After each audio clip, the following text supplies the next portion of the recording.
I'm Bishop. And I'm Dr. Steph. Thank you so much for tuning in to our YouTube channel right here at Our Life, Our Journey. Our Truth. And we're always excited to have you connected with us every single week as we bring content that we believe is going to be a blessing to your life. So many of you have been so kind, letting us know that this channel is changing your life. And for us, that's what matters. Yes. All about being a blessing to you, whether you're out there and you're grinding, trying to make it happen, or you're a person trying to figure out marriage, trying to figure out single life, trying to figure out life as a believer. This channel is for you. So make sure you keep commenting below. Please do, and make sure you also subscribe. Share the channel, man. Take the link and share it with someone if it's being a blessing to you. We hope you'll do that, and we read those comments, don't we? Oh my God, we read them, and we appreciate them so much. So listen, today we got a real good topic. Whew. How do you date with purpose? You know, the dating game is crazy, man. I do not envy y'all. I don't.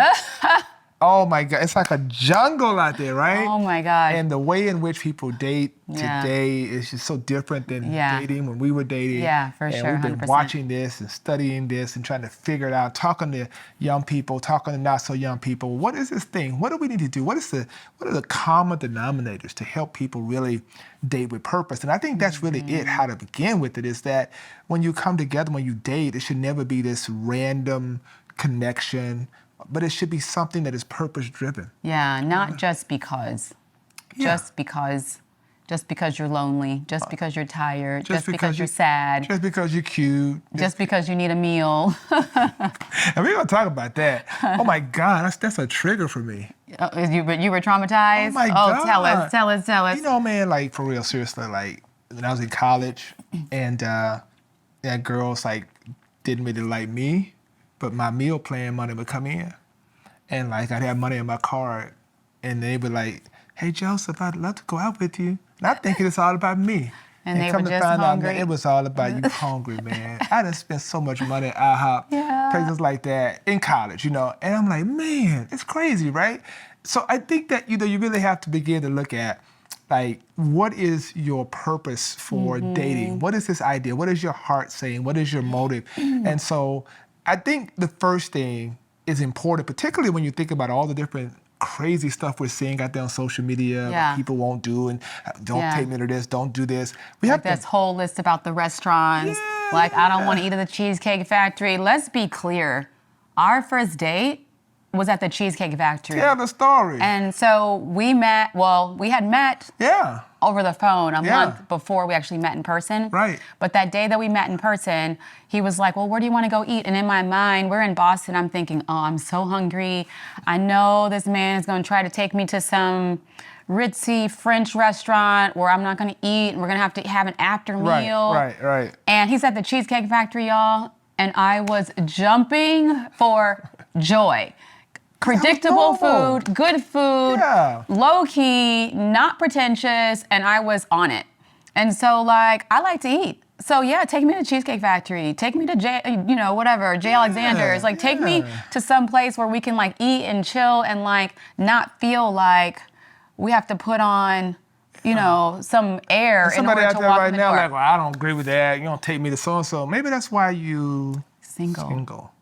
Right? So maybe you should focus on the main thing and not the wrong thing. With the main thing being values, character, integrity, where are you trying to go in life? And I would even add to that list, like, what's your financial plan? Like, what do you have going on today? Where are you going in the future? Like, all of those things are what matter, not do you have money in this moment to take me to the most expensive restaurant on the, Condé Nast list of, of events or what have you. Right. So. And somebody going broke in debt trying to do that is not a good decision. Trying to impress people. Yeah, it's not. And so I think it's important that you focus on the main thing. And again, that's, I believe, what begins this whole idea of purpose-driven dating. Yeah. And when you really are locked in on values, you're locked in on integrity, you're locked in on a person's vision and dream for life. So we want you to focus on that. Now, the other thing that I think is important, and this is a big one, for a lot of people that are single out there, people that are trying to figure out this dating life, how do I navigate being alone? And I think that the most important part of that is that the big difference is aloneness is not the same thing as being lonely. Yes. Right? And I think that people confuse the two. Like, you have to, and this, I'm talking to myself too, because I had to go through this too. Like, I was a serial monogamer. I went from one relationship to the other, and my sister had to pull me to the side and say, like, look, at the end of the day, if you can't be by yourself, who's going to want to be with you? You know, so learning to love yourself, be by yourself, enjoy doing things alone, like, and taking the time to get to know you, that's right. what you like, what you don't like, what you enjoy, like, what are your hobbies? Like, do those things as opposed to always trying to shack up, hook up, you know, cuff up, whatever y'all are calling it these days. Like, whatever y'all are doing to not be by yourself, guess what? Like, I would rather stay at home with a great movie, a book, a bag of popcorn, and like chill and, you know, grow my mind than waste my time on an empty date that's going in a relationship that's going nowhere. It's a waste of time. Like, you're sitting there with your hands full of something that's not going to take you anywhere. So when God is ready to drop something, your hands are too full. You can't even catch what God is getting ready to give to you because you're holding on to something that you have no business holding on to. It's a waste of time, and it can prevent you really from, you know, getting to your destiny, finding that person that God actually has in store for you because you're busy with whodunit. You know, which means that, you know, we'll move to this point, that's why you don't hang on, but move on. Right, because you ultimately, what happens is that people hang on to, you know, old relationships, the residue of what was, the ghost of relationship past, you know, and you're judging somebody based on like what you had and whatever. You wrote, when you realize that the relationship is not going anywhere, sometimes, and I will speak about myself and some of my girlfriends and just women in general, I will even say, like, sometimes we hold on to a relationship that's not healthy for us, that's toxic, because we are actually romanticizing in our mind what it was in the beginning, trying to force this person to treat you the way that they used to treat you in the very beginning, when that season is long gone, long past, long over, right? And they're completely, now they've shown you who they are. Yeah. People will show you who they are. When they show you who they are, believe it. And roll on, you know? Like, we used to joke all the time, like, when you date, and, you know, hear my heart, when you date for better. When you marry, you date for better or worse. So when you're married and you hit, you know, a rocky purpose. She just dropped it. Whoa, you dropped the mic. Say it again. When you date, you date for better. When you are married, you're married for better or for worse. Wow. You're not dating for better or for worse. Like, when you're in a dating scenario and you recognize that this is not going where you're trying to go, if you need to go to counseling and do all this stuff and you're just dating, what's going to happen when you get married? It's not going to get better. Like, that is not the relationship for you. Counseling is for long-term relationships that have longevity, that have legs, that have significant investments. You're not for fly-by-night engagements. No. I think a lot of times too, and I think it moves to this next point of people not just knowing their value. When you know your value, guess what happens? Then you walk into these spaces knowing kind of what you deserve. And I think that I always... And how you deserve to be treated. How you deserve to be treated. I always say, you know, when you think about, you know, you never see a Rolls Royce commercial. Never. Very seldom you see a Rolex commercial, because the people who buy those items are, one, willing to pay premium for them, and there's a unique customer who is attracted to that. And already knows your value. They don't walk in trying to get a deal. They walk in saying it is what it is. And the dealer knows this car, unlike cars at other dealerships that roll off the lot, this car will sit on the showroom floor for longer periods of time. Yeah. But they know the right person will come in. Sometimes you can sit on the showroom floor, proverbially speaking, and you're like, well, everybody else is getting married, or everybody, but you're a Rolls Royce, man. You are a Rolls, are you hearing me? And when you understand your value, then you understand how you should be treated. And so it moves into the decisions you make and how you're willing to be in that alone place. And not settling Yeah. Like what you're looking for, my mom would always say, what you're looking for is looking for you. And I didn't understand that until I met my husband. Like, I'm in my space praying for someone like him. Yeah. He's in his space praying for someone like me. So what I was actually looking for was in a different state. Yeah. Looking for me. Yeah. Like literally. Facts. Yeah. Right? Yeah. Coming together, recognizing that we were meant for each other. And at the end of the day, like, It is. don't settle. You don't have to settle. And also just like this whole idea of just wasting your time. Like when you recognize what you could be doing with that valuable time as opposed to spending that time in an empty relationship that's not going anywhere, growing yourself, figuring out what you want to do with your, financial plan, your entrepreneurial plan, going back to school, studying, becoming that person that God has meant for you to be in order for you to be ready when he opens that door with that person that he's meant for you to be with. Grow you. Yeah. Right? That's it. And I think often in those spaces, God is giving us an opportunity to work on ourselves and to really discover who we are. The evolutionary process of discovering. The evolution brings the revelation. As you evolve, you become more aware of who you are. And that's why I think in this final point, you have to hold yourself accountable to your standards. Your own standards. You don't know what your standards are until you evolve to that place where you know what you deserve. And then once you establish those standards, then every single day you say, is this going to cause me to compromise, to settle? No one out there, your friends will be like, oh, you're being unrealistic. Nobody else is gonna do it. You just got too many standards. But we, at a point, before we met, I was at a point like, look, Lord, this is what I want. You told me you would give me the desires of my heart. This is what I want. And so I was willing to wait. I was willing to wait. Well, it's so interesting, right? Like we have a standard when we go to the car dealership. We know what kind of car we want. Oh my God. We know what we're not gonna pay money for. Oh my God. We have a standard when we go to the store and we buy clothes. We don't want used shoes that look all raggedy, right? Yeah. We have a standard with our clothes, our hair, every single thing that we do in life. Why should you not have a standard with this person that in theory you are going to spend the rest of your life with?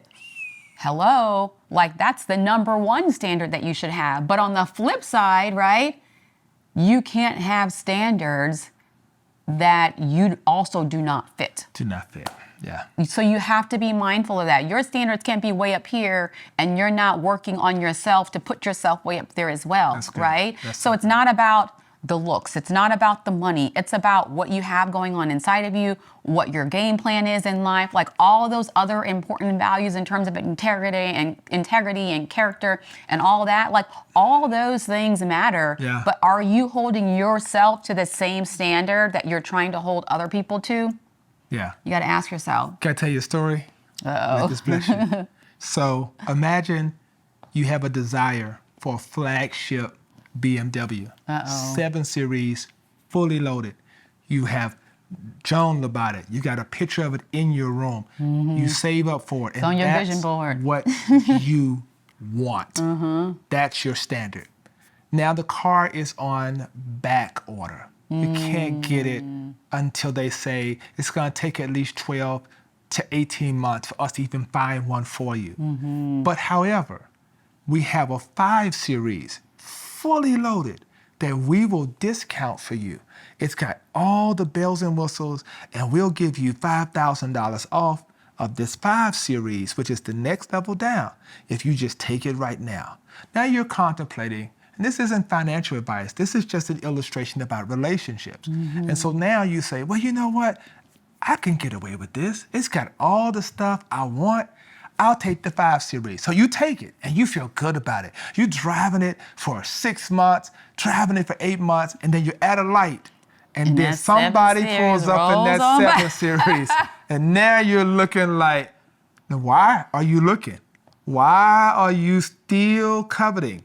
Because even though you are in something you should be very grateful for, it's not what you always wanted. And the reason why we find ourselves in proverbial 5 Series relationships and we settle. Or Toyota relationships. And we settle and we see the dream come by us. We're like, coulda, shoulda, woulda. You don't want to live your life like that. It's about patience. It's about patience, delayed gratification, and saying to yourself, are you willing to wait? Are you be not weary in well doing, for in due season, the Bible says you shall reap if you faint not. Dating with purpose, y'all, is so important. And when you come together, I know it's a jungle out there. We get it. We counsel couples. We counsel single people who are out there like pulling their hair out like this is crazy. You know, people, you know, you going out to eat and now you're having to get the door for yourself, or you don't know who's going to pay for the meal. All these different things. It's just a different generation. But go ahead. And I would even say, like, it's okay when you get into these relationships to have that very real conversation, like, what do you want out of life? What do you want out of this relationship? Obviously, you don't want to have that on the first date. Like, you're not getting married tomorrow. Okay. But if you cannot ask that question and have that conversation and be real about what you want, what you're looking for, what you're trying to do with your life, then maybe that's not the right relationship for you. Because I know for a fact we did. When we first met, I was like, look, I'm grown. I have my own stuff. I have my own career. I'm loving life. I love me. I love where I am. Like, this is who I am. Like, if this is not working for you and you don't see this going anywhere, look, just let me know. And I promise to do the same for you. The moment that I feel like this is not going where I want it to go, or I need it to go, or where I feel like God is leading me, I will let you know. Please respect me enough to do the same. I don't have any time to waste. I'm trying to find my Boaz. And if you're not him, it's okay, because I know he's coming. I know that my God is sending me who I need to be with for the rest of my life. Yeah, and that's so important. Have that conversation, guys. And it's okay. It's okay, and that's a big deal, right? A person can have that conversation with you about that, and they really can't converse with you about anything. So where's this going? Purpose is the path to destiny. If you date on purpose, then it leads to destiny. It determines your destiny. So you look at all these relationships, stop going from one to the other without really understanding what have you learned, and then make sure, again, the main thing is important, not the wrong things. Make sure you manage aloneness, and it doesn't mean you're lonely. Make sure you don't hang on, but that you truly move on, and then you understand your value. Then hold yourself accountable to your standards. Amen. How about it? Boom.